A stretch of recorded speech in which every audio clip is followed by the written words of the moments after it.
چلا جاؤں گا، لیکن دل میں قلق رہ جائے گا کہ اتنی دور سے پہنچے تھے، لیکن گنج مراد آباد والوں نے، یہ تو گنج مراد آباد ہے، ایک تو مراد آباد ہو تو بات الگ ہے، کہ گنج مراد آباد ہے۔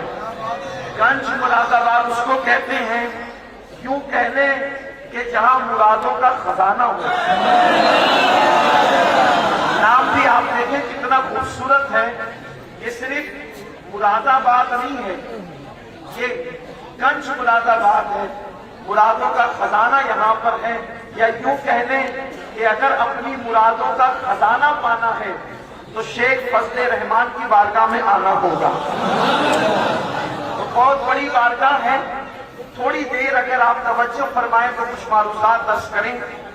آج پوری دنیا کے اندر دین کے حوالے سے بڑے عجیب و غریب نظریات سامنے آ رہے ہیں۔ افراط و تفریط کا ماحول ہے، لوگ اعتدال سے بے پناہ دور ہے، کوئی کچھ کہتا ہے، کوئی کچھ کہتا ہے۔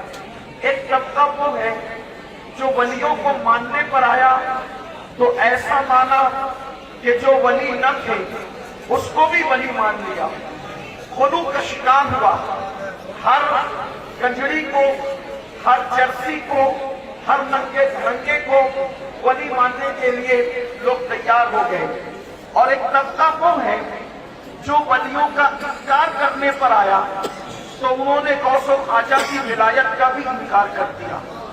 ایک طبقہ انکار پر اتنا مصر ہے کہ وہ ولیوں کی ولایت کا بھی انکار کر رہا ہے، اور ایک ماننے پہ اتنا غلو کر رہا ہے کہ ہر کسی کو ولی مان رہا ہے۔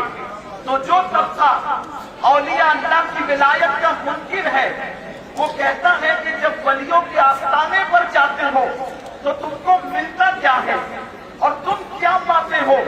اللہ کے ولیوں کے آستانے پر تم کیا حاصل کر سکتے ہو؟ وہاں کیوں بھیڑ لگاتے ہو؟ وہاں کیوں جا کر کے عرس کرتے ہو؟ وہاں جا کر کے کیوں فاتحہ پڑھتے ہو؟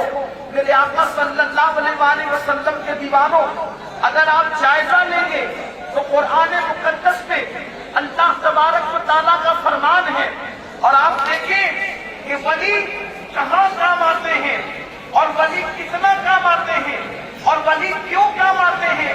تو قرآن مقدس میں میرا اللہ ارشاد فرماتا ہے، الْأَخِلَّاءُ يَوْمَئِذٍ بَعْضُهُمْ لِبَعْضٍ عَدُوٌّ، کہ قیامت کے دن تمہارے جتنے دوست ہوں گے وہ سب کے سب تمہارے دشمن بن جائیں گے۔ میں ماؤں اور بہنوں کی بھی توجہ چاہتا ہوں اور آپ کی بھی توجہ چاہتا ہوں۔ ہم ولیوں کو اہل سنت کیوں مانتے ہیں؟ ہم سنی ولیوں کو کیوں مانتے ہیں؟ دیکھو، بغیر مفاد کے کوئی کسی سے محبت نہیں کرتا، بغیر مفاد کے کوئی کسی سے پیار نہیں کرتا، لیکن قرآن مقدس کی آیت کا تیور دیکھو۔ اللہ فرماتا ہے، الْأَخِلَّاءُ يَوْمَئِذٍ بَعْضُهُمْ لِبَعْضٍ عَدُوٌّ، کہ قیامت کا دن وہ دن ہوگا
بعضهم لبعض عدو کہ جتنے تمہارے دوست ہیں وہ سب تمہارے دشمن ہو جائیں گے.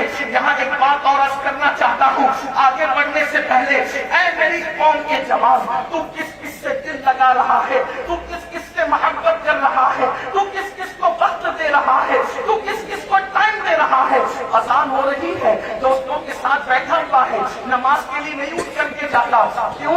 اس لیے کہ دوستوں کے پاس بیٹھا ہے, اللہ کو وقت نہیں دے رہا ہے, گھنٹوں دوستوں کو دے رہا ہے. قرآن کہتا ہے یہ تیرے دشمن ہو جائیں گے. وہ دوست جو تجھے زنا کے اڈوں پہ لے جاتے ہیں یہ تیرے دشمن ہو جائیں گے.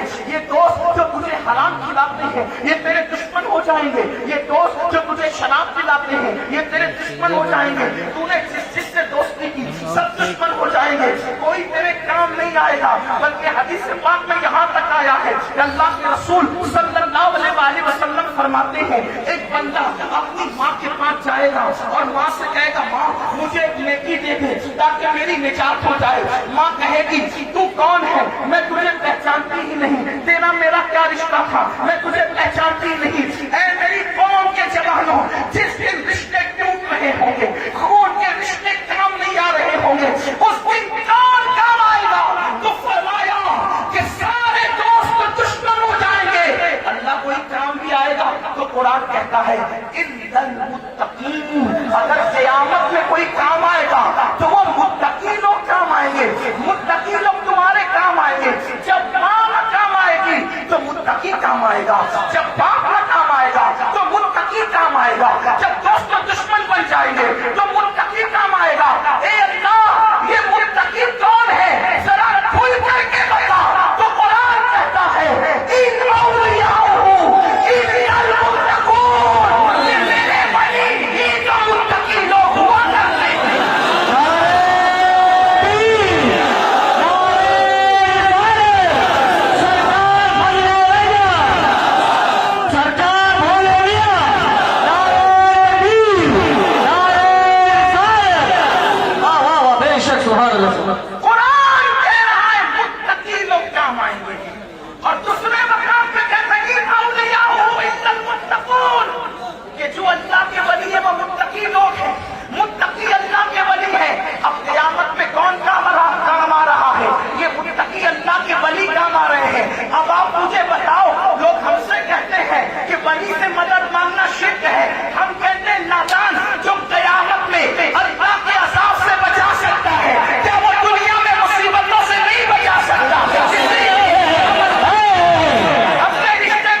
اس لیے کہ تم 1857 کے بعد آئے ہو اور ان کی گلیاں 1450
سال